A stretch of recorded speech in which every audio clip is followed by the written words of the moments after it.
How you doing, Thor?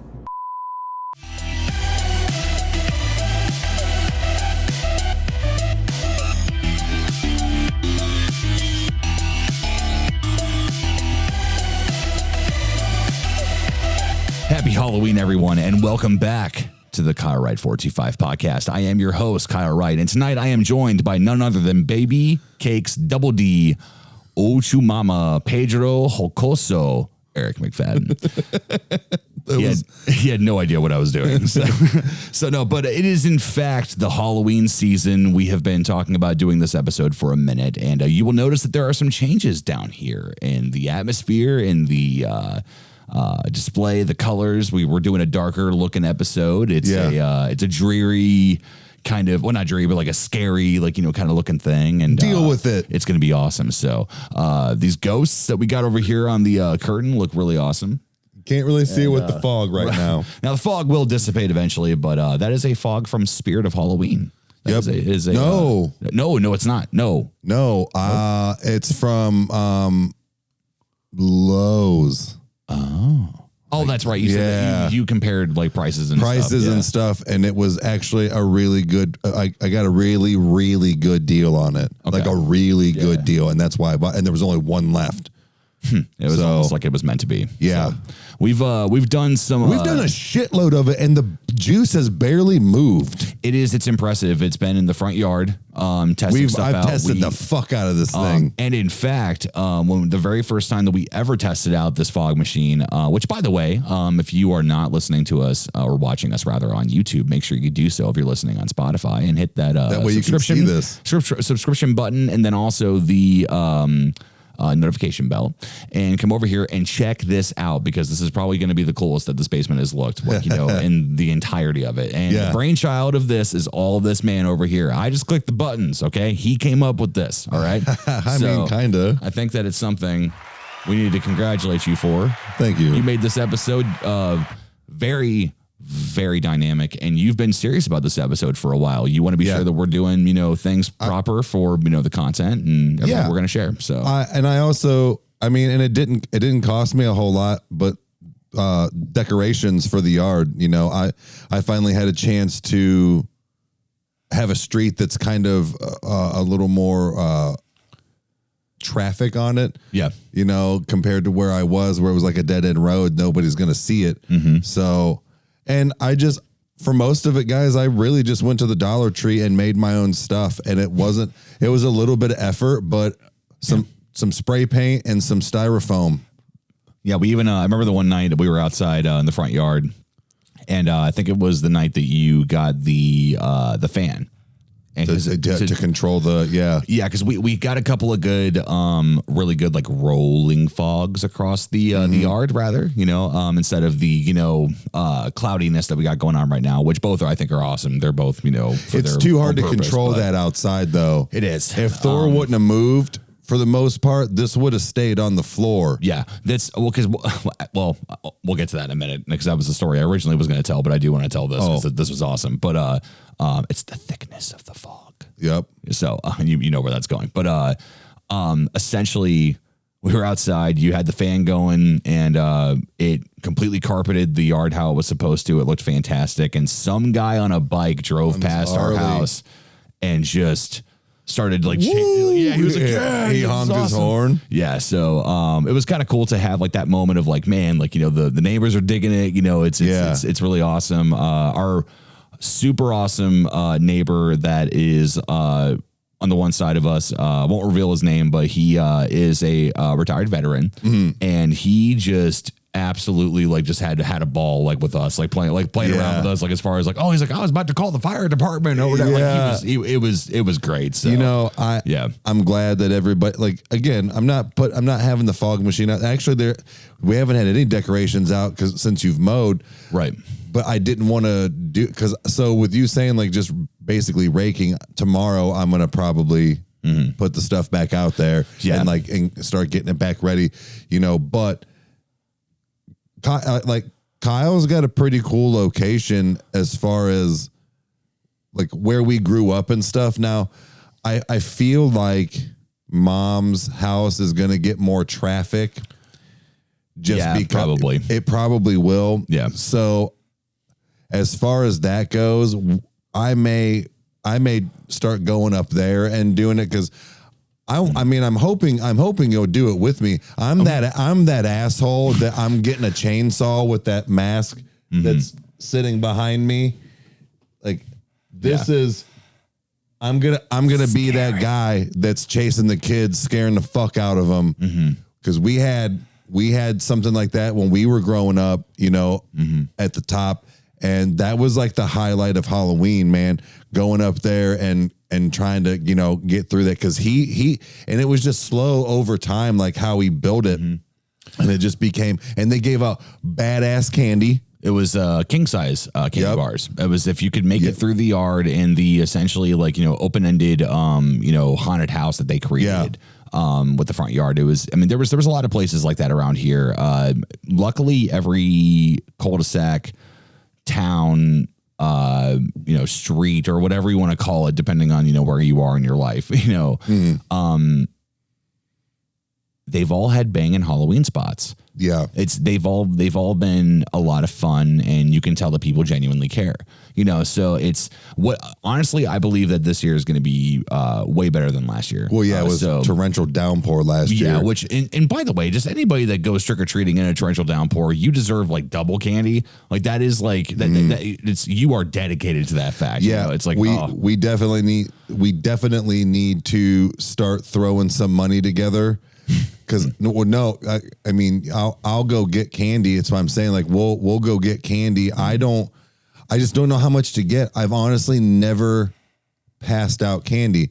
So here, because that's what we're doing. Is I mean, we got a decent amount last year, and the kids that showed up were sporadic, but we also gave away quite a bit near the end where it was like, look, dude, like you get a little bit more because it's like, this is what's going on here. You know, like we haven't had a lot of people show up, you know, so I mean, I'm very curious to see how this year works. Because it makes me, because what I want to keep, you know, going all out if enough kids show up and everything like that. Like, but it's the thing is too, is that it's like, this is also the first year too. So it's like, this is kind of like the, you know, true trial run and also the unknown, and that's fun. And it's like, you know, man, like what's going to happen, you know, like what's going to go with it. So it's just one of those things. Like if mom's place gets more traffic, like I said, we can go up there and have fun. I wanted to know, like, are you going to dress up with me? I have to get creative this year. What do you mean? Because I really don't have the ability to get a new costume, but what I think I am going to do is I'm probably just going to go as the Purge.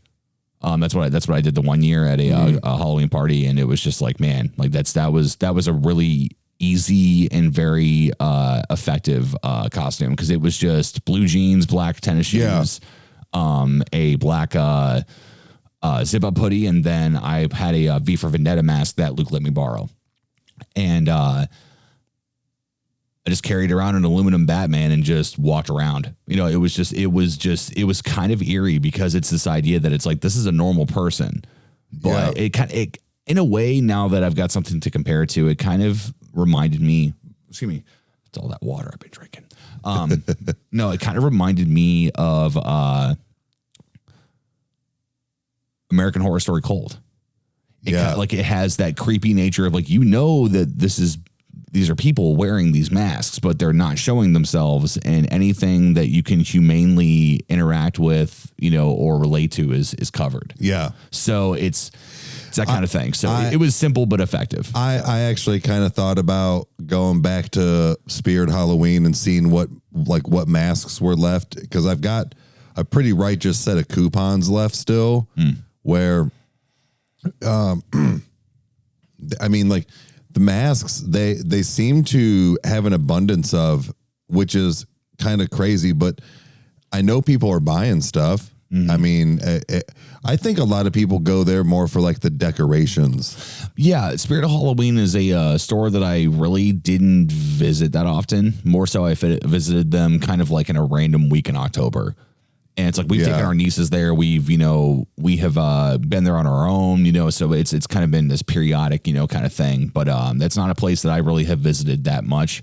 Obviously you have been there on many more occasions than I have. So I live at that fucking place. I love Halloween, man. Like, it's one of my favorite holidays. Now, before we jump into the technicalities and everything that comes with, Halloween and what makes that, day so scary and what, why is that the one day of the year that kind of like unanimously the human race is just like, ooh, yeah, we're going to enjoy some scary. What makes Halloween awesome for you? Why do you love Halloween so much? You can be weird. You can be gross. You can be like, I can dress up as an alien or whatever. It's fun. Mm-hmm. I don't even associate Halloween more with like trick or treating as like myself, obviously. But what I mean is that now, like, I have the ability this year, granted it's on the same day, but have our Halloween here, pass out candy, and still leave and go have the other Halloween trick-or-treating with my kid. Yeah, right. And, so I've never gotten to really experience this side of like adult Halloween as far as. By the way, I'm pulling up my Spider-Man socks. Yeah. So I was feeling dangerous today. So I realized they were drooping. So. I just know that, I've been to a lot of, bars on Halloween and dress up, which I might go down. I'm assuming the local bar here it's going to be on Saturday. And if not, Friday night, I'm still off like the next day. Mm-hmm. But because I told him, I was like, look, man, I need the 31st off. Like, I'm doing this shit right. Like, I kind of went all out this year. Yeah. And absolutely. But Halloween is just it's just one of those things where it's just fun. It's fun. I can do whatever I want. Mm-hmm. I don't have to worry about it. So that's just kind of what it is for me. It's fun. I hate almost every other holiday. See, Halloween to me is interesting because that is kind of like a, I don't mean this the way that it sounds, but like Chris Porter, I could see Halloween being his favorite holiday before Christmas is. Like, Halloween is a time that you're not required to see family. You're not required to, do things like that. You literally get to like, I think that you get to really have a private holiday. Yeah. It's a very different thing. It's kind of unorthodox. You can kind of do with it whatever you want. You can go to a big party and get smashed. You can go to a haunted house. You can go to... You can do nothing. Yeah. It's like, if you want to just... I remember when I was probably about 9 or 10 years old, we were living out with Aunt Heidi. Mm-hmm. And one of my friends at that point, I will refer to him as Clark. And Clark basically was just like, yeah, dude, he's like, Halloween this year is going to be awesome. And I went, oh, sweet. What are you dressing up as? Like, what are you going to go as? And he went, I'm not. And I said, what do you mean? He said, remember that new Grand Theft Auto game that just came out, Vice City? And I went, yeah. And he's like, I'm buying it that night because that's when I'm going to get some money. And he said, and I'm staying home and I'm playing that all night.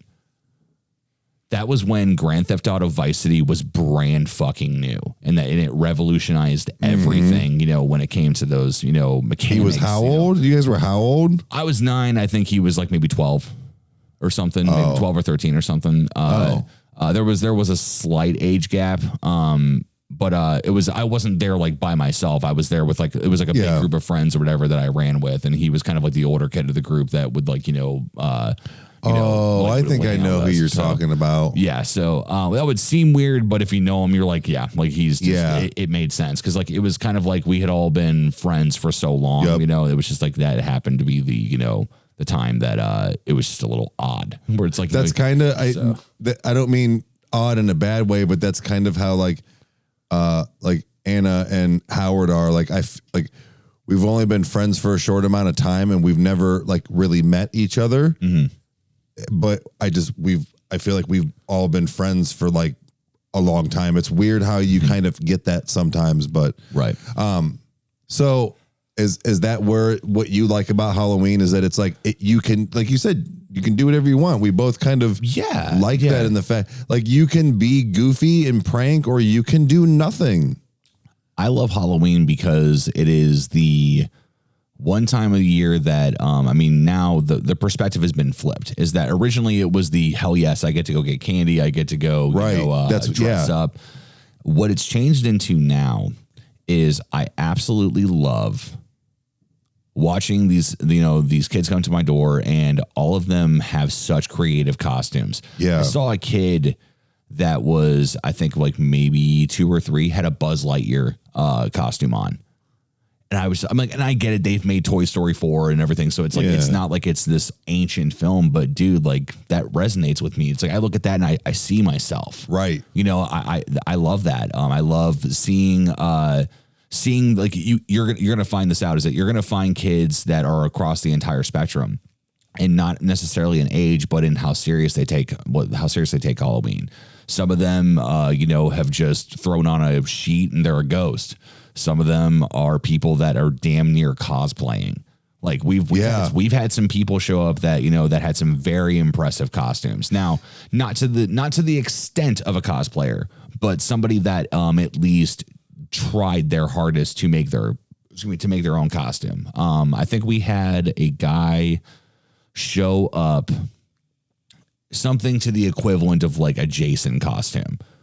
And he just stayed out on the street, and he was walking with his family. He was, he would dress up, for every year as something like different or whatever. Mm-hmm. And it was really cool. Like random stuff like that happens. And if you don't experiment, with the idea of like, look, I'm going to hand out candy this year instead of, go walk around. Like, sure, you get to interact with people, and you get to, see them on the streets and stuff, and be like, oh my God, that's awesome, dude, high five or whatever. But there's something about congratulating them and doing that and passing out that candy where it's like, dude, you get an extra one, dude. Like, this is fantastic. There's benefits to both sides. And I don't know, it's very much evolved for me. It's something that I didn't think I would enjoy as an adult, but really, Christy really makes it so cool. She always has food out. She always has, it's the equivalent of like, she kind of turns Halloween for me into the idea of that, when our grandparents were super young, sometimes you could go into a house and have a slice of pie. Mm-hmm. I remember one of my friends from high school said, dude, my grandpa said he got 3 pieces of pie one night at 3 different houses. He's like, wow. It was very common at that point. That's crazy. That people would do that. And it's just, how many pies the motherfuckers had to bake then? Well, it's no. What he was saying was that it was, oh wait, no, fuck yeah, you're right. I thought about that in a completely different fashion. Wow. Yeah.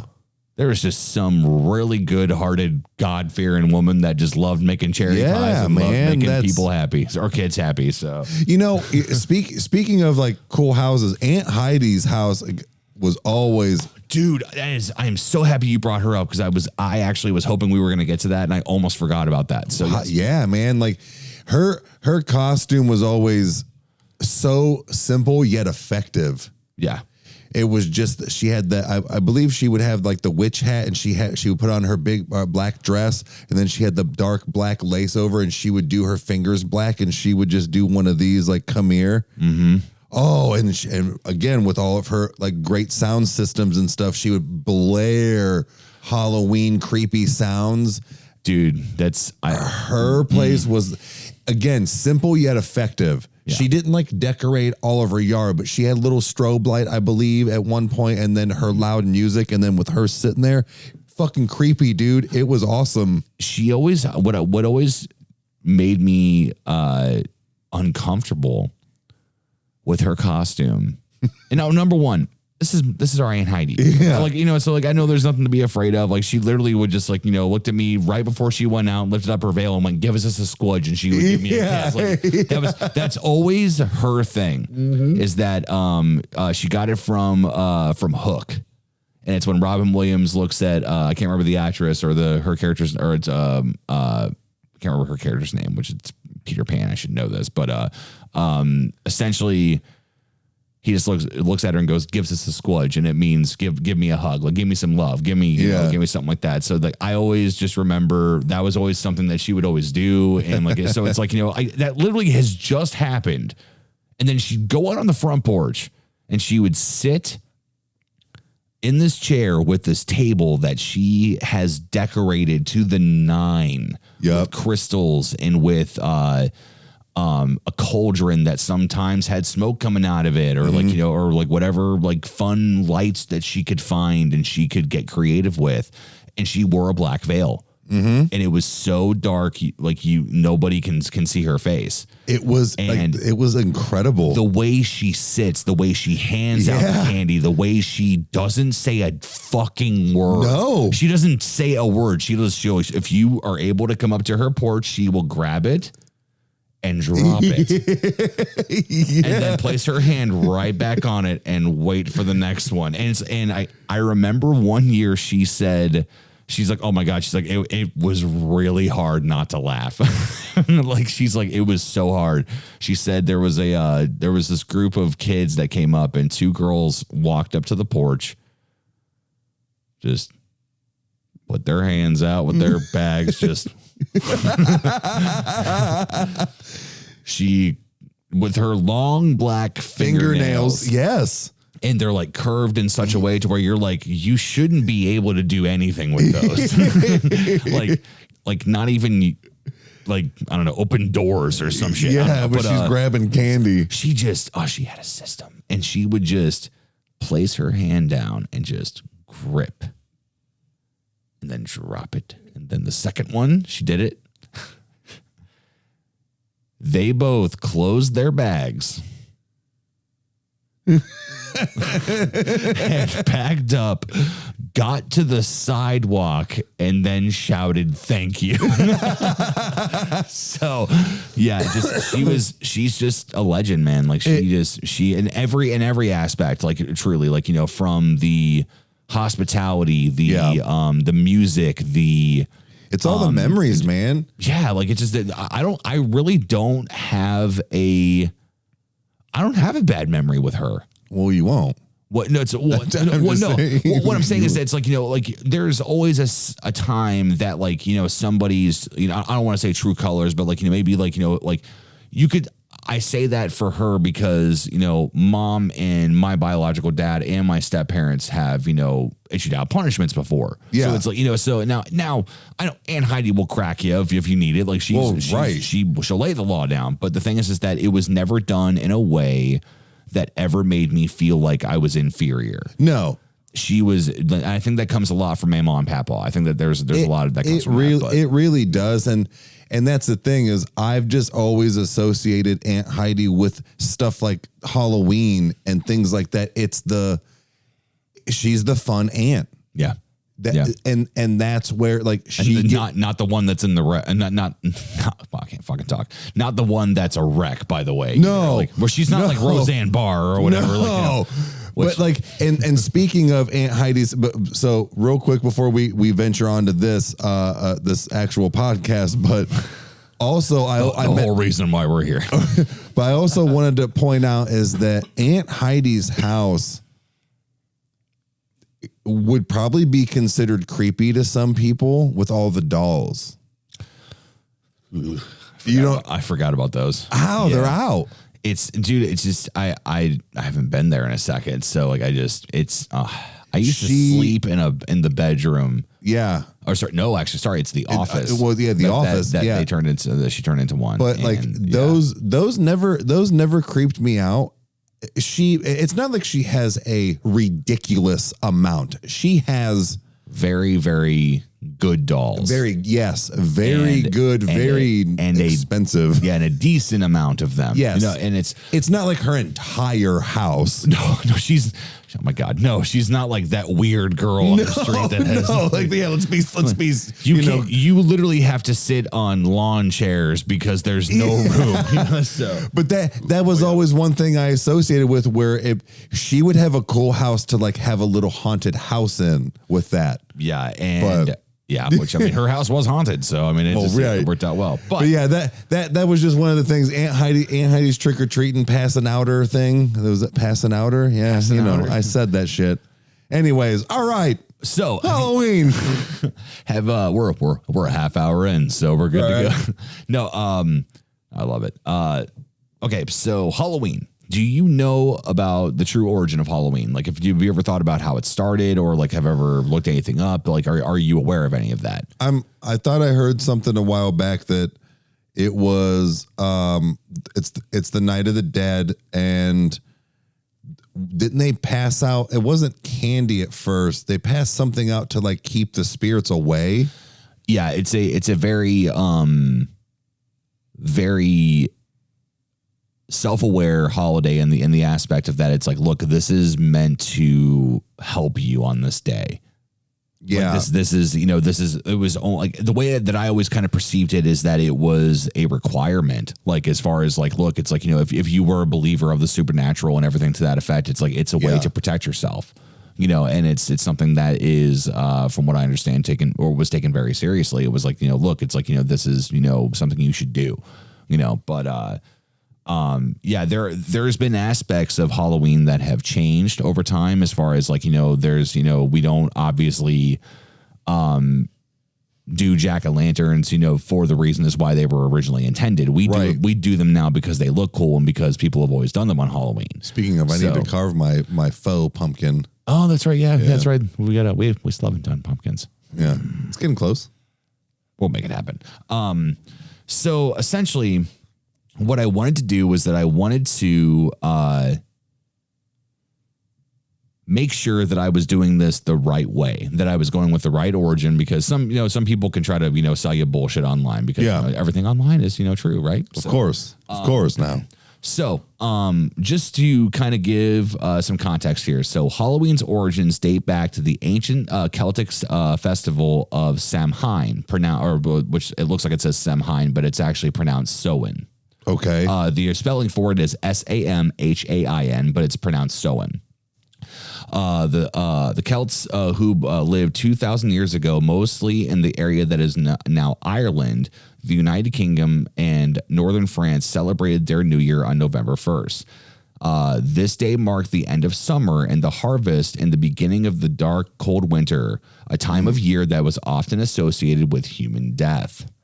Actually, I think it might be the Celts. So Celts or Celts or whatever. I might bounce back and forth. But the Celts believe that on the night before the new year, the boundary between the worlds of the living and the dead became blurred. On the night of October 31st, they celebrated Samhain, when it was believed that the ghosts of the dead returned to Earth. Mm-hmm. In addition to causing trouble and damaging crops, Celts thought that the presence of the otherworldly spirits made it easier for the Druids or Celtic priests to make predictions about the future. For a people entirely dependent on the volatile natural world, I can't read tonight. These prophecies were an important source of comfort during the long, dark winter. So that's essentially where it came back, up, and this was something that was practiced. And this goes on to explain, some of the other things about it. This is essentially a big history lesson on this. So this isn't really done with the intent of being scary. Like, this is like more so like these are just the facts of what happened. Right. So, but yeah, it was the night that they believed that the dead and the living were very, very close to each other. The way that Christy described it to me earlier was that she said that it is a very, very thin layer that is between the two worlds.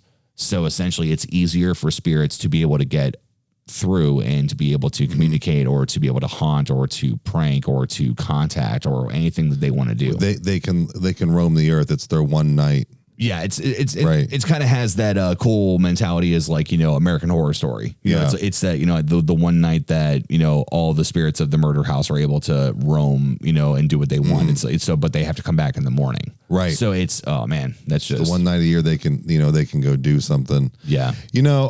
Halloween is just, I think that's what makes it so special. Like I said, it's almost like anything can happen. Mm-hmm. I like, obviously we know, we're grown-ups. We know that all of this shit is fake. We know that movies are not real, but there's just something about watching and doing and being a part of that stuff that is fun. Yeah. It's fun to be scared when you know that you're in a controlled environment per se, that like I knew that the guy up top of the house didn't have, it was a real chainsaw. There wasn't no real chain on it. He's not going to really hurt you. Right. But it was still scary as shit when you're a kid. Yeah. You're like, fuck Leatherface. Like, so. It's kind of that mentality of the first time that I ever got chased by a chainsaw guy, which was actually at, I believe it was the Apple Cabin. Okay. And you walk into the woods, and I think I was with like 3 or 4 other people. It wasn't a very big group that I went with. Because I've tagged along with other places where there's been like 13 people, or there's been like, basically a mob, and it's like, let's go. So, but we walked into the woods, and when we got to this dimly lit area, this guy walked up to us who had all black on, long sleeves with gloves, with a hat on, and his face was painted like almost kind of like like a light gray, and he had like black accents and everything. And he walked up to us and looked at us and said, "Hey, what runs on gasoline, has a lever or has a pulley, and when you pull on it, people run?" And behind us we heard, and this guy started chasing us, and it was that mentality of, I knew I needed to move forward because, the next group needed to come through and they've got, a night to keep. But hearing that sound and knowing that it was intended for me, like the sound alone is something that will just make you want to just like get away as fast. Yeah. It's like, it will make you move. So much so that there have been haunted houses that have developed, or there was a guy that developed it rather, that, there's the fake chainsaws that people look at it because some people aren't, scared by the chainsaws anymore. And when they put the blade, quote unquote, or the chain against the wall in the warehouse, it actually creates sparks. And they said that's what will get them to move, is that they know the people that are like, yeah, it's like that. This thing doesn't have a chain on it. It's no big deal. No, like they will, like, it's like there's something that they built like a belt into it that, or like something. I can't remember what it exactly does, but essentially whenever you put it up against metal or whatever specific element that's in the room with you or whatever, if it's like built that way, you can actually create sparks. Okay. So it's that kind of thing. But yeah, it's just, there's something about it, man. Like it's just a very, very scary thing. It's that idea of like, man, like this is really what it would be like to be in this situation. And yeah, but like, it's not real. No, it's not real, but, I've actually never really had anything like haunting wise or like spiritual wise or anything like I've never like now, I mean, knock on wood. But it's just, I've never had anything happen, and I kind of don't look at Halloween as a holiday to be afraid of. I love it.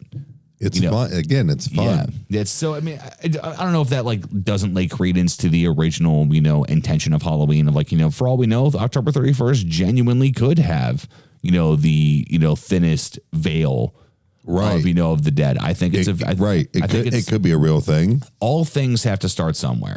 So it's like, it's the idea of that either that was just somebody that, wasn't all there and they decide that was the case, or it's somebody that actually discovered that and realized that for whatever reason, October 31st is the day. Is the day. Right. So, moving forward with this whole Halloween business, the movie Halloween. Yeah.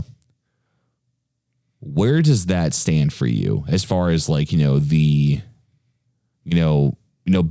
one of the first slashers and, the iterations that have been done and everything, like, where does the movie Halloween sit with you? Like, what does it make? Like, is it something you get excited for? Is Michael Myers something that you still love to this day? Like 100%. Okay.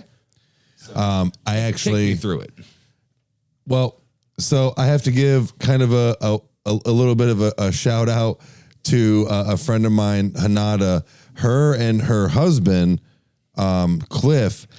Michael Myers is like her thing. Like that's her husband. Like, and oddly enough, they just got some, I want to say it was it birthday or like an anniversary? I don't know.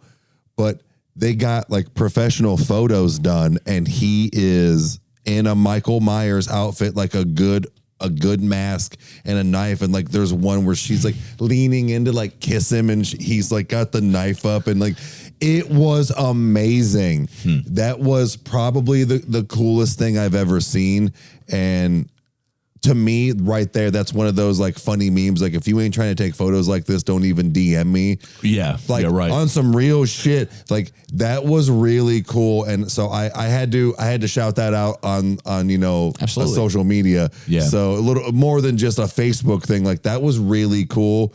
And people should really do that kind of stuff. That's what Halloween is about, man. But so as far as the actual movie,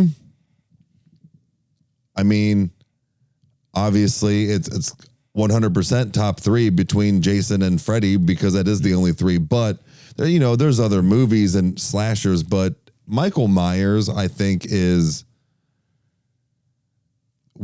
it's one of those movies where it makes it kind of creepy that he is a real person, not like a boogeyman, even though that's kind of his nickname, but the shape. He's not Freddy. He's not Jason that's dead. Like, he's alive, and he is fucking pissed. See, and that's what I like about him, is that I do agree with what John Carpenter said about Rob Zombie's films, was that he did humanize him too much. Yeah, but I like that. See, when it comes to what John Carpenter did with him, and ultimately and it's crazy to even think this, but the fact that Danny McBride, had a brilliant idea of what he wanted to do with Halloween. It's like, he's like, this is what I would do. He's like, if you were going to let me make a film, this is what I would let happen. And they were like, okay, we're listening. Yeah. And it's in the fact that I love that so much. That's when John Carpenter tweeted or posted on his social media and said, finally, somebody gets it. He did a good job, man. Yeah, it was Danny McBride and I believe one of his other friends. So I don't want to just give credit to him. It was a team effort. Yeah, to get there, it 100% was. But it was just the fact that a comedian was the one that was like, dude, this is what you should do. If you're going to tell this story and do this is what you should do. Like, oh, dude, that's where awesome. I like when people like that shock you, because you're like, oh, he's a funny motherfucker. He doesn't know anything. That don't mean nothing. I'm funny. Right. I'm funny as fuck. And I know all kinds of cool shit about horror stuff. Right. Obviously, I'm being funny about being funny, but you know what I mean? I think there's something about that, man. I think there's something about that. What do you mean? Is that because think about it. Chris Porter has said, he's going to come up probably 30 more times probably in the next 3 podcasts, but it's just, he is somebody that you're welcome, by the way. Oh yes. He was the very first one. I remember being on the duplex. Yeah. And you listening to him in the basement and just pissing your pants laughing. And you're like, dude, you've got to hear this guy. Yeah. But Porter has a very, I've been fucked over so many times, I just don't give a shit anymore. He is just, he's been hurt. He has been, life has just kicked him in the balls, as he says. He's like, that you're just like close enough, like whatever. Yep. So that is kind of like the anchor point, if you will, about that, is that you have someone who has been there, done that, has been through it, and has, not just not been through it, but also gotten through it. Mm-hmm. And it's that mentality of like, what's wrong with a bit of humor, man?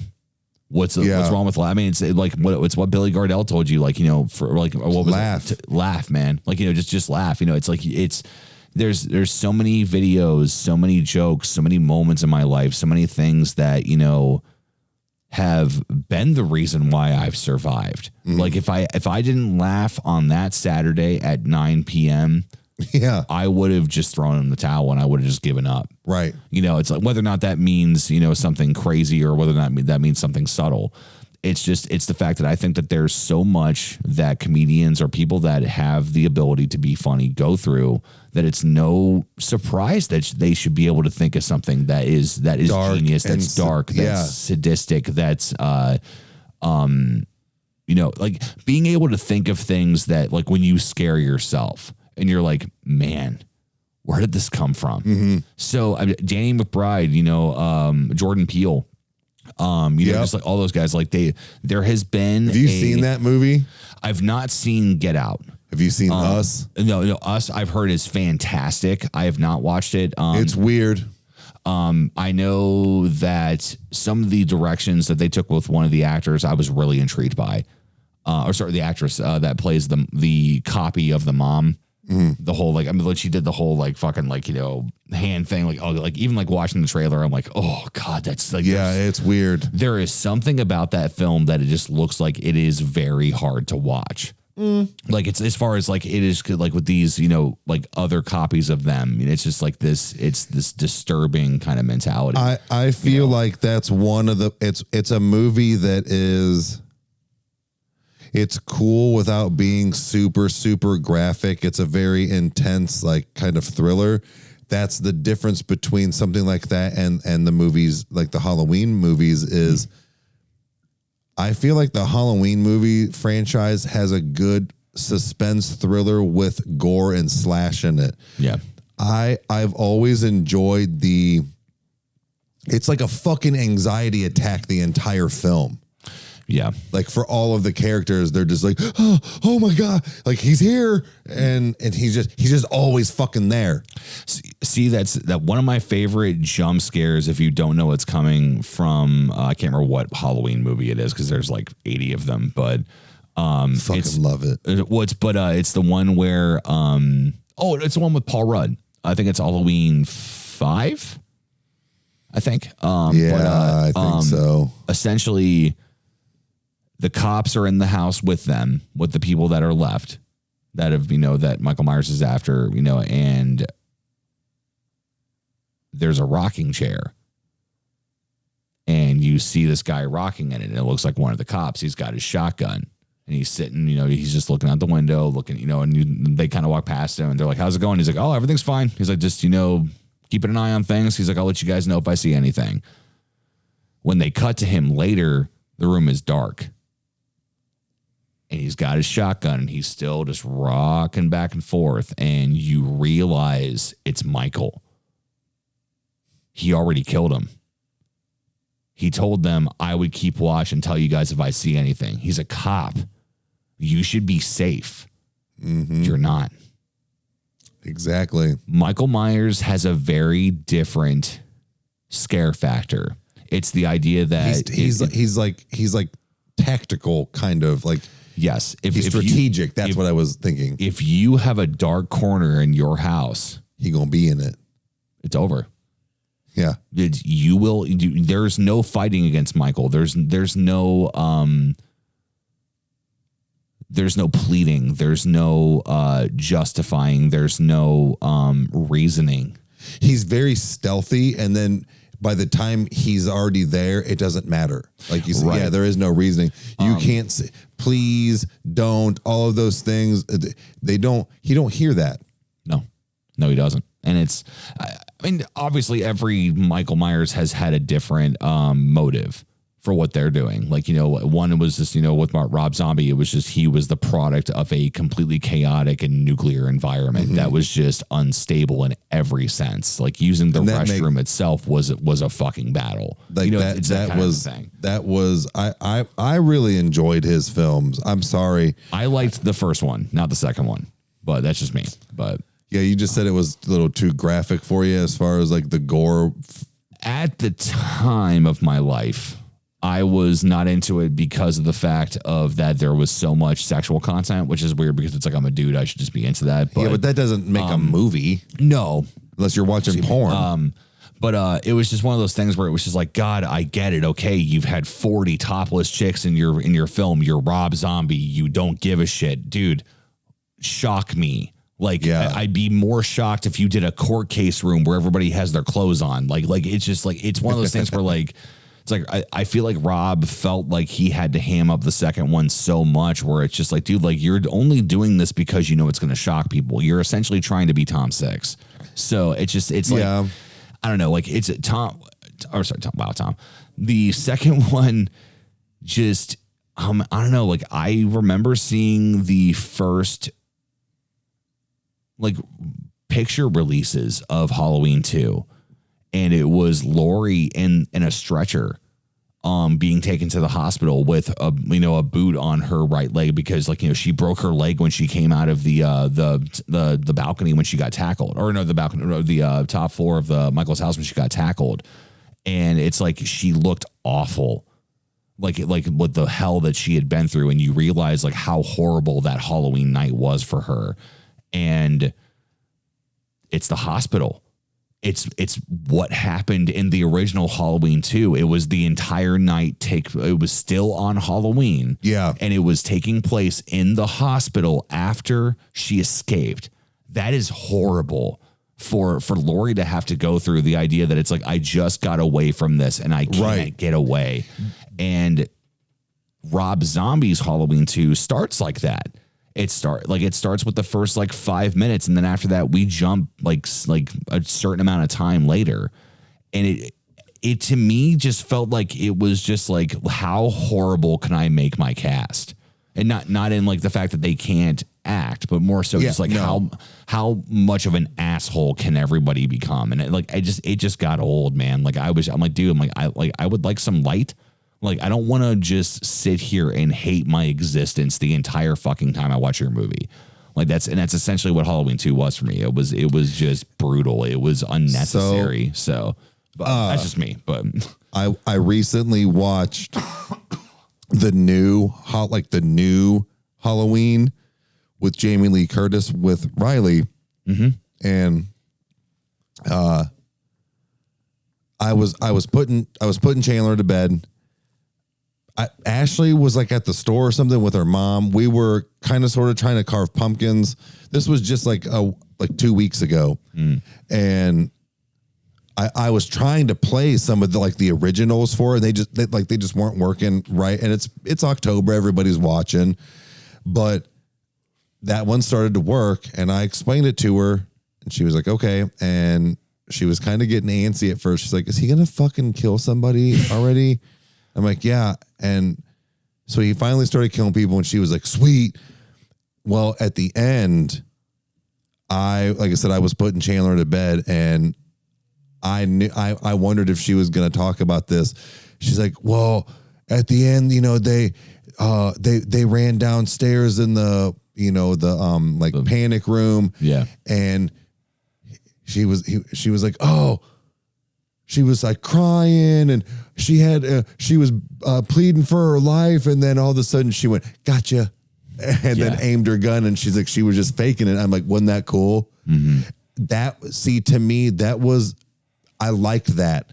And then, obviously how they ended it with that, where I don't know that you can really come back from that unless he somehow escaped, but there was no escape route out of there. Have you watched the teaser trailer for Halloween Kills, which is the sequel to that one that they're making? No.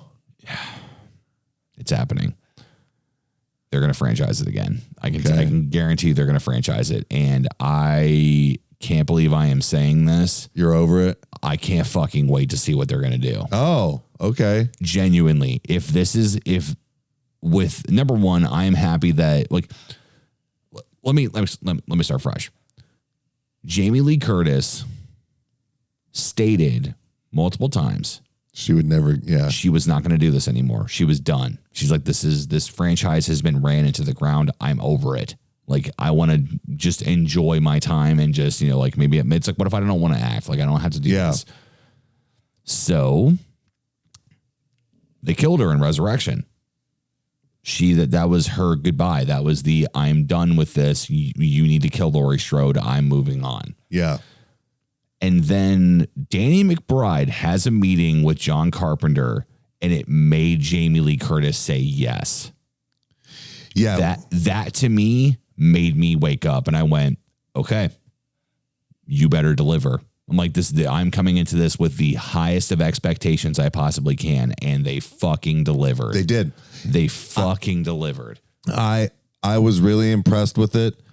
I feel like he nailed it. And so is Danny McBride doing Halloween Kills? I believe so. I believe that. I don't know how many parts they wrote or what they're doing, but it is something that's in the works though. The trailer that they released was that when they're in the truck at the very, very end of the most recent Halloween, and they're basically being taken to safety. They've lit the house on fire. Michael Myers is in the basement. They've, the panic room, spikes and stuff have, initiated. He's trapped. He can't get out. The place is burning down. You see them riding down the highway to go to, I believe, to the hospital, and you see fire trucks driving the opposite way. And Laurie starts freaking out, saying, don't put out the fire. Oh, yeah. It makes sense. It's the first time in so fucking long a Halloween film actually had a reason to exist, and it was done in a way that is just normal. Mm-hmm. It's Laurie's house is a normal house. It's not like it's, like out in the boonies where nobody knows where it's at or like whatever. Like right. It's like so now a fire was reported. And now there is a reason for him to survive. Yes. So this it's not just like, oh, he's back. So there's this brilliant mentality of what John Carpenter did with the original is that Dr. Loomis shot him 6 times and he didn't go down. So that proves that there's something about him that is just unstoppable, just as you said before, is like he's a psychopath. Yeah. Is that pain doesn't bother him. Discomfort doesn't bother him. He just will keep going. Right. He's just a guy that just wants to kill. And when you look at what they did with the next Halloween, which I do think it's dumb that they just called it Halloween, and it's like, it's just like, well, you can't differentiate between the two. It's just the name. But showing, the fact that it's like, he wasn't her sister. Or, right. sorry, he wasn't her brother. Like, right. She wasn't his sister. It was just, he was just a psycho. And it was just, this is the people that he happened to affect that night. Mm-hmm. They turned Laurie into one of the most strong, amazing female characters that's been featured as a lead role, which, I mean, she was like the original Scream Queen in the original, and it's like with this, she got to really, and I don't mean this in a derogatory way, but it's like she grew a set of balls that Laurie never had before, where it was like, he's like, no, I'm not afraid anymore. If I see you ever again, I will kill you. Yep. I'm never going to be put in this vulnerable moment of my life ever again. And she knew, I love that. And she knew it was coming. Yes. She knew that there was going to be something. She never let it go. Right. Never let it go. It's just, yeah, so no, so those movies are definitely in my tops as far as, Halloween, whether we watch them on Halloween or not. Like, I watch stuff like that all year round, to be honest with you. But as far as like movies go, holiday styles, Christy was right on, bringing up the fact of Nightmare Before Christmas. Oh, yes. I have a funny story about that. Oh, please do. Yeah. I was, I don't know, however fucking old when it came out in theaters. And I remember when I was, that's enough, bud. When I was like looking at the commercials, I'm like, this looks interesting. This looks, nobody's ever really done this. Mm. I remember going to the theaters with grandma and we walked out.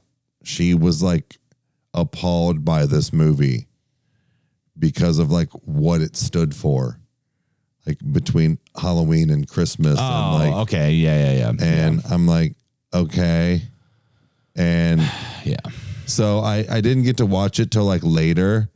And I'm infatuated with the fact of like how good it looked back then. Yeah. To this day, 2020, it still blows out 60% of actual movies now. It's amazing. So this is what I love to really focus on is the fact that it is not just a film. It is a stop motion animation film. And for anybody that doesn't know how stop motion animation works or how long it takes, they get a long time. They get 6 seconds done a week, depending on the frame rate that they're shooting in. If they shoot at 60 frames, oh God, it's going to take forever. Because there's unfortunately very few companies that still use clay. Like, they'll try to CG it. They'll try to do something different. Now I believe it was Kobo and the Two Strings. That movie was all 100% clay. They actually did it's a newer film and they stuck to the actual, really. It was a legit, just awesome practical effect movie. Of course they use CG when they had to, when maybe if certain things couldn't be done proper, because they've done green screen and different things like that. Yeah. And that's weird to think that there's stop motion animation, dolls and stuff that they've used that they put green screens behind them and it has the same principle as shooting a human. Yeah. It's crazy, but to give you perspective on how long it takes, the second that Tim Burton was done working on Nightmare Before Christmas, he immediately started working on Corpse Bride. Mm-hmm. And it took that long to make the movie. So while he was making all of his other films like Planet of the Apes and all these other things, he was still doing that. He was kind of like the Seth MacFarlane when Seth MacFarlane made 1,000 Ways to Die in the West, or no, 1,000,000 Ways to Die in the West. He was acting, directing, and writing that movie while they were making changes and while they were, doing everything they were doing. Also, he was still writing episodes for Family Guy. Yep. And film, and voicing. Yeah, and still voice acting. Yep. So it's like, dude, there's those people, they are a dime a dozen, and it's they love their craft, they love what they do, and that is something that I have said multiple times. I love film, dude. I love making movies. I love writing stories. I will never make a stop motion animation film. Yeah, I do not have the fucking patience. I can't do it. I just feel like that is one of the movies that deserves a lot of respect in the fact of, like you said, just the time and effort. But the story was really cool. There was nothing bad about the movie. No, and that's where everything is done with excellence. It is so good. I've actually thought about getting either one, like a Jack and Sally tattoo and or a Zero tattoo. I've always thought that would be sweet, but just that movie is just, it's a silly, fun thing to watch, and it's one of those I don't know. No matter how old you are, you kind of feel like a kid when you watch it. What's funny was that I think it was the first year that Christy and I were married, and she was like, "Hey," she's like, "Do you want to watch Coraline and Nightmare Before Christmas tonight?" Those are her two favorite like fall Halloween scary movies. And I said, "Yeah, that's great." And we hit play, I remember, on Nightmare Before Christmas, and dude, she just started bobbing to the music, and she started singing "This is Halloween." She was just just digging it. There's something so captivating about this film. Yeah. There's something that you are 110% right. This film literally turns you into a child. Yeah. It makes you enjoy it. And it's she has such reverence for this film and such just, the love of it. The fact that it's I loved this movie as a kid. And I still love it as an adult. As an adult, I appreciate it more. Yeah. I love it more. It's just, it is, there's something about that you can't replicate. It's good. When you have movies like that kind of take you back, that's where I feel like you've done your job as a director and writer, regardless of the genre. I don't want to veer off too much off our Halloween, but that's kind of like how, A Christmas Story and, a couple other movies like that where they resonate some type of memory, and you're just like, oh man, I'm 9 years old back at, whatever house we were at, and that's what you associate it with. Right. I tagged something today or last night of a song that I don't know. I clicked on it and it took me way back, and I tagged Aunt Chrissy and Alan, and it was just one of those things where they were like, oh man, God, I remember riding around to this. And it takes you in that moment. Yeah. Nightmare Before Christmas is definitely one of those. It's like you said, you can watch it on Halloween and you can watch it on Christmas. Yeah. So it's kind of one of those double whammies. As far as movies go, I think we need to, because I know it's getting, we've been on for what? Right. I mean, we've always got about a 5 or 10 minute buffer at the beginning, but we've got about an hour and 4 minutes right now. So whatever that translates to on the YouTube and Spotify side. I almost said the Halloween side. No, like my thing is that it's considered like a small movie and I know you wanted to talk about this, which was Thriller. Yes. I think that's actually a good way to end the podcast is talking about that. Here's what I will say, which it's a very, very, very brief, but very powerful thing is that, I remember watching that music video when I was a kid and it scared the hell out of me. Really? Yes. Now, the way that I have explained it is that I didn't realize what I was getting myself into with the opening of the video being, the real kind of lighthearted and like, dude, the setting, the tone, the music, the tension, the practical effects, the dancing, almost said the music again because the music, it's going to get mentioned again. It's like, there's just so much about it that is just so damn good. And the part that scared me was when he said, like, I'm not like other guys. And in the very beginning, and what I realized was that I never saw the moon shot to show that it's like, oh, it's a full moon. He's turning into a werewolf. All I saw was him turn around, and he kind of had the same kind of like lifeless kind of look that your mask does. Like he had like the teeth and the yellow eyes. And it was just this idea of, when he the last bit of humanity in him is looking at her and saying, "Get away from me, run." Yeah, like, and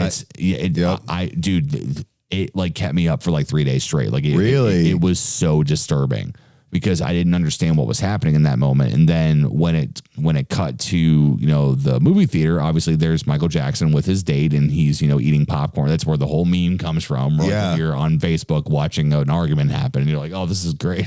I'm just here to read comments." So, I've been that guy 3 times in my life, and I love it. But essentially, it was just this crazy trip that I went on when I was a kid, and it was an adventure, and I loved it. It was like, yes, I was terrified of it, but there was also this love, aspect of it, the dancing, especially the whole, the neck like movement that they did. Like, so it's all about that. But anyway, there's actually a part in that where there's like a scene where it's all the way back. Michael's in front, all of his, surrounding dancers, and they've stated that Michael Jackson was not an asshole. He was not an asshole, and he was never mean about, and probably because of the way he was brought up. Like, he didn't want to treat people like that, like his dad did. Yeah. There's that joke that Joe Jackson is proof that you can beat greatness into your children. But it's sad. If it wasn't true, it would be right. Ineffective. But which we do not condone. Such a thing, hell no. Way. So, but he was such a perfectionist that there's the scene where everybody jumps. Yeah. And he made sure that they did it so many times. You can put a perfect line underneath all of him and the zombies behind him at the same time. Now I'm sure that the rest of the dance moves and stuff can be done by editing, but at the same time, there is no mess ups in his videos. There is that scene where it is all of those characters and all of that amazing makeup and amazing costumes. They all hit that mark at the same time, and you can put a line underneath of them. And that was the other thing. I'm pretty sure Michael Jackson's video to this day still holds up for the most expensive video of all time, because it was considered a miniature movie. I want to find out if that's true. Unless something has surpassed it, but like that was still relevant in like 2010. You got to think that video was made decades ago, man. Michael's been passed too. Wow. Is it still? It is not. No. Express Yourself by Madonna. Get the fuck out of here. In 1989, it was $5 million. No way. When it was released in 1989, the Express Yourself music video was most expensive video ever at $5 million. This is as recorded or has been posted online as January 20th, 2014. Let's see here. Dude, I'm telling you, there was something about the Thriller video that maybe was the longest one. Maybe is it the longest video? It's got to be the longest video. It's because, at least from what I understand, unless if you want to count some of Tool's songs, because they're a very visual band too. Man, that's surprising. I always remember that being a thing. Now, here's the thing is that there's another thing here that says Scream by Michael Jackson and Janet Jackson is the most expensive music video of all time. Time of production as of May 2020. So there's that. Let's see here. Let's go ahead and take a look real quick. So we're on the subject of Michael Jackson. Yeah. So I'm kind of curious. So King of fucking pop. What are you gonna do about it? Let's see here. I just know that video was fucking amazing. Okay, so this page lists most expensive music videos ever made with the cost of $500,000 or more. This says David Bowie's video for the 1980 single Ashes to Ashes was the first music video to exceed this sum. Taylor Swift's music video for the 2019 single Me is the newest music video on the list. Janet Jackson leads with 6 videos on the list, while Michael Jackson, Britney Spears, and Ayami Hamasaki have 5 each. Madonna has made 3 appearances in the top 5 and 4 total, making her the artist with the most expensive videos of all time combined. TLC, Kanye West, Busta Rhymes, Guns N' Roses, Mylene Farmer, and MC Hammer appear on the list twice. So this kind of goes through everything, with that. But okay, then I guess I must have read something wrong or remembered, but I always thought that. But regardless, Thriller. And I actually showed you something the other night that you never paid attention to. The music video, because of the dance sequence, the hook isn't at the beginning. He just does all of his verses, and then it's all of then it's all of this is Thriller at the end because of the dancing. And you were like, I don't what do you mean? And then once you realized you don't notice it when you're watching the fucking video. You don't. And then when you listen to just the song, in your car, you're like, oh, there's that break in between with, the whole Thriller hook. Yeah. It's kind of genius how he fucking did it, because it all played into it. It was how he himself in the video sang it and approached it as well. It didn't seem off. No, and this is what makes Michael Jackson one of the greatest musicians or music writer of all time, is that he understood and worked with his video editors and filmmakers of this music video and said, look, this is what we want to do. What do you think? And they worked with him, whether or not the whole thing was his idea or if it was maybe the, set designer or whoever came up with it, whoever did it, fantastic for them. Yeah. But in my opinion, I probably would think that Michael Jackson would have already went in with the mentality of, look, this is going to be an experience. Yeah. And we need to build to this. We are not going to give them the satisfaction of this chorus until we get to it. Well, everybody already knew the song, right? And that's what makes that so cool. It's this idea that you know what you're expecting, and it still hasn't happened yet. Do you think as a director, a filmmaker, a editor, all of that yourself, do you think if I came up to you and let's say I was a talented singer or musician, and I was like, hey, bro, I've got this idea for this Halloween scary musical, basically, and it's zombies and demons and werewolves. What would you think? As somebody that comes, it's not a movie. It's not a movie. It's a music video. I'm so surprised that long ago, a director was like, that's genius. I feel like a lot of other people would have been like, that's dumb, dude. Here's what I will say is, I don't know if I've ever told you, this tidbit of information. I know that I've told you about the, project itself and some of the stuff that went into it that I worked on.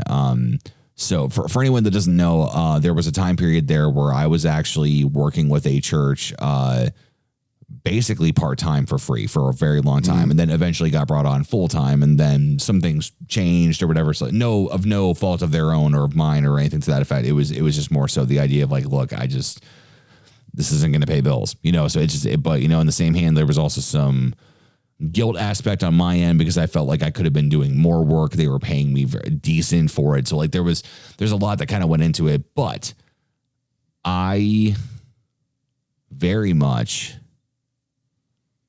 feel that the best work I've ever done has been for them.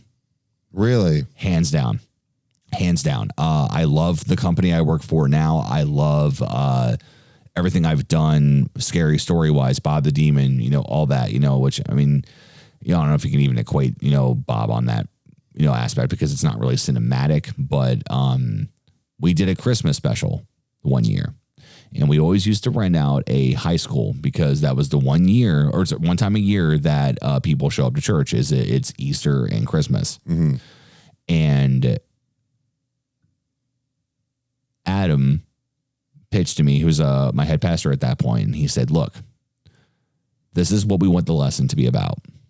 Here's what we're going to be shooting for. This is what the stage is going to look like. This is what the, environment is going to be. This is what the place is going to smell like. This is what we're going to do. He said, can you, with the ability of what you have and with the time allocated for such, do you think we can make a short film? And I said, what's your story? What are you trying to tell? And essentially what it was that it was a woman, or it's an older woman by that you find out by the end of it, who's probably maybe in her 70s or 80s. We're going through her life. Okay. We're seeing, I think I remember this. Yeah. And it was a very interesting thing. And like, it's, you see, from, when she was a little girl. Yes. And she remembered her tradition of always hanging her ornament. Like, I know this is interesting. We're talking about, Christmas, which is ironic, is that, it's like Nightmare Before Christmas and everything. So it's like they kind of cohesively work. But, no, but we got to see her, like her once changed throughout her entire life. When she was a little girl, all she wanted was a puppy. And I'll never forget this, man. I will never forget this. This is probably one of my favorite shots I think I've ever done. And because it was just the fact that everything worked in such just beautiful harmony, was that I had my slider and we had this shot that what it was going to be was the teenage, age of her. The actress that we had for that she was sitting on the couch and she was texting on her phone and was doing her thing. And the house we were shooting in actually had a dog. Time had passed in the film. She got her dog. All she wanted when she was a kid was a puppy. Well, she has one. Fucking face is glued into the screen the whole time and just texting this boy and now all she wants is a boyfriend. Mm-hmm. We got their dog to jump up on the couch and she actually shooed it away and it ran away. While she was acting like Buster, stop. And she went back to her phone. We got an animal to cooperate for this film. This was the excellence that we put into this. This was the time that we put into this. It was dead of winter. It was people that were coming out, during snowstorms, and people that, there's that aspect of God, everything gets harder when it's colder. You got to get outside, you got to move your equipment, you got to do this. Right. There's that kind of mentality, and nothing will ever replicate it because it was something that was done at a time of my life when I didn't think that I could do that. And I did it. And I was like, damn, this is insane. And the place that we showed it at was actually the screen was huge because it was in this high school that we rented out or the auditorium rather. And essentially it blew my mind. I was like, man, I'm like, this happened. Like, you know, like 800 people saw something that I created that were sitting in this room. So it kind of gave me that perspective of that. So now all of that roundabout way of talking about Christmas during a Halloween episode is essentially, I kind of understand that in the aspect of that. If you are a director that cares, if you are a director that loves what they do, and if you're a director that wants to be sure that your client's vision is to be brought to life, you don't ask questions. Right. You basically, like, if I was that director or that writer or whatever that, you know, that Michael Jackson came to and said, I want to do this 13-minute video for this music video. Number one, this is the king of pop talent talking to me. And then number two, I would just look at him and it's like, you know, well, if you want to pay me to do a 13-minute music video, you know, for the amount that it's going to take, and then the budget that you're going to need for these ideas, all I got to do is direct. Okay, well, first of all, he wasn't necessarily the king of pop then. He was still Black Michael then.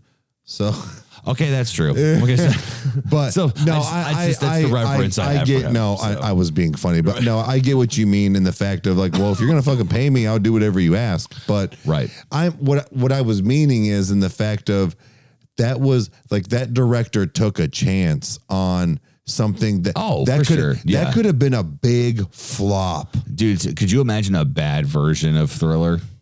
Michael would have never let it happen. No. I think he would have been like, nope, never. I would plug. Sorry, I pissed all my money away. Don't care. I'm not putting that out because Michael is a perfectionist. Yeah. So that being said, with that video, the horror, the visuals, the creepiness, the props, all of those things in that video were. They, like I said, they still hold up today as far as Halloween decor, Halloween anything. Yeah. That is something that I don't think can ever really be matched as far as like a musician goes. No. It's there is very few people that are left that take music that seriously that I think are capable of even conceptualizing something like that. Funny you just said that, taking the music seriously. Yes. While you could argue that Thriller is like a goofy kind of fun song, which it is, and that's the genius behind it. Yeah. You can kind of you just when Thriller comes on, you move. Yeah. And yes. But he turned it into like this legacy. Everybody knows the fucking Thriller dance back and forth and the head twitch and the jump and this is Thriller, and you know, like everybody knows that. Yeah. He built off of that. I feel like that was one of those, I don't want to say that people started looking at him, but it was one of those that was such a impactful video. Mm-hmm. That was, again, if it wasn't good, he would have just never put it out. But I think that video made people go, whoa, check this dude out. What's his next video going to look like? I love that. I love it when a musician, a filmmaker, a cake artist, a writer literally makes me think you can do that. Yeah. It's just, I wonder if when he made that song, if he envisioned that video at the same time, or if that was kind of like, hey, this could work. See, and that's what I mean is that's the fun about Halloween. That's the fun about it's, you can just, he's like, this is a scary song. It's a Halloween song or whatever. Like, we need this, and this. And then over here, I want this, and this, and graveyards and smoke. And because it all, and then. Sorry, I just remembered something about the fog. I'll bring it up before we quit, but yes, it just, yeah.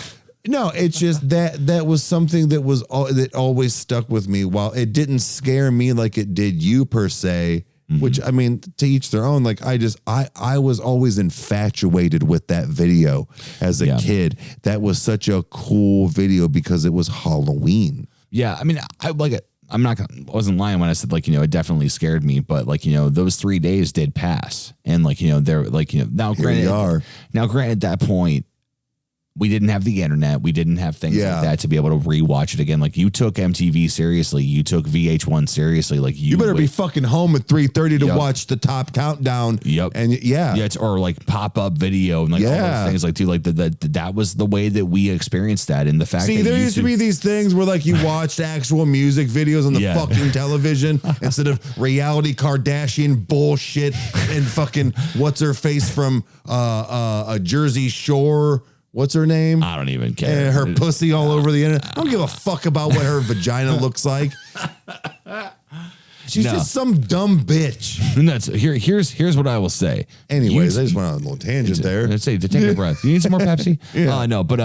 No, it's there's Snooki. a sense Snooki. Yeah, that's right. Yeah, fuck that bitch. If anybody that loves Snooki watches this, that's actually how we should start every single one of our podcasts. Hello, welcome to the Kyle Ride 425 podcast. If you like Snooki, you're gonna hate this podcast. Fuck that hoe. Right, or something to that effect. Her vagina's blown out. I don't know. I don't remember. Think of a fan belt that's just been stretched. I don't remember. Far. I saw it once and was like, yeah, cool, whatever. We're deep in the podcast. So.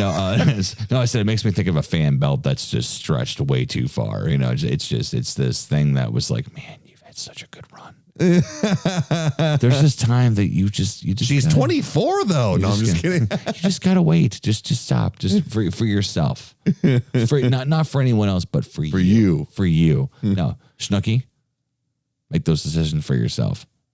But however, if you are watching this podcast, you tell all the rest of your friends to watch us. That way that we can get a lot of people. No, there's, I can't remember what the hell I was saying. I don't know. The fan belt analogy. Fan belt, Thriller, Halloween, vaginas, Jersey Shore, music, television, actual countdowns. This has been a fantastic Halloween episode. Yeah. We talked about everything that's crucial. Michael Myers, the original, origin of Halloween. We talked about vaginas. We talked about, Snooki. I guess it was just a matter of time before that was actually going to happen. It's just, the mainstream will sometimes creep into all aspects of life. You're going full demon mode now? Is this what you're doing? Oh, what's happening? Everyone. Keep talking. Eric's being metaphysical. He just changed.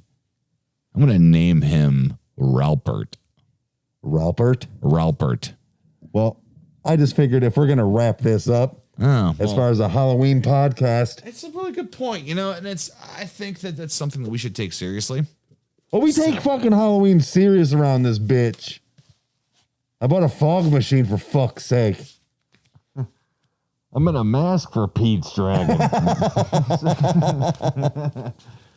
Well, Kyle, I feel like we didn't get to experience, or we didn't get to go through everything we wanted to go through tonight, but I will say we've got one more weekend because shocker, sorry, it's not literally the day that we post these, but this is the week before Halloween. This is how we get everything to you guys in time. To be sure that it's in time. So but we're probably going to do one more like spooky Halloween type of episode, and then October will be over, and then we're going to start getting into other stuff. So I would say I really had a good time on this one. This was fun. This was fun. This is good. How well can you hear me? I feel like I can hear you. This is interesting because you're like leaning in. It's very difficult to breathe in this mask. Yeah. The first time I ever bought this mask was actually from Spirit of Halloween, and I went to a Halloween party thinking it was a great idea, and after I felt like my nose was going to break off because it was just pushed into my skull. I was over it. So, but nevertheless, this has been a fantastic one. This has been fun. And if you guys want more mask episodes of some sorts, you guys let us know. We'll do an entire episode in masks if you want to. Yeah. If you want to, not this mask though. I'll do it. I need to get some. Like, you got some slits. I don't have anything. So it is a little warm in these things, but yeah. No, but as you see, I just poke in my eyes. Oh God, I can't see. No, but want to appreciate every single person that watches this video. I'm going to. I appreciate all of you. And click subscribe. Have fun with us. Let us know. With us. Email us, KyleWright425 at gmail.com and give us some ideas. Comment underneath the videos, all of that shit. You know what to do. You guys run the internet. Let us fucking know. Make us do whatever you want. This is what we want. We want you guys to enjoy this. So let us know. But anyways, if you want an episode on pink bunnies named Ralph, we'll do it. Yeah. If you want an episode on cheese, we'll do cheese. We do have a special one coming up. Kind of. We'll get to that later. It's going to be a spicy episode. So literally, yeah. So, all right, guys. Scary. I feel like that's pretty much it, right? Yes, it is. All right. Well, you know what? Happy Halloween, guys. Have a safe and creepy Halloween, and don't forget kid tax. If you go Halloween trick-or-treating with your kids, all the Reese's Pieces and the Reese Cups automatically go. So, all right, guys, that's all I got for you. Thor, you got anything to say? Okay. Well, deuces. Okay, goodbye.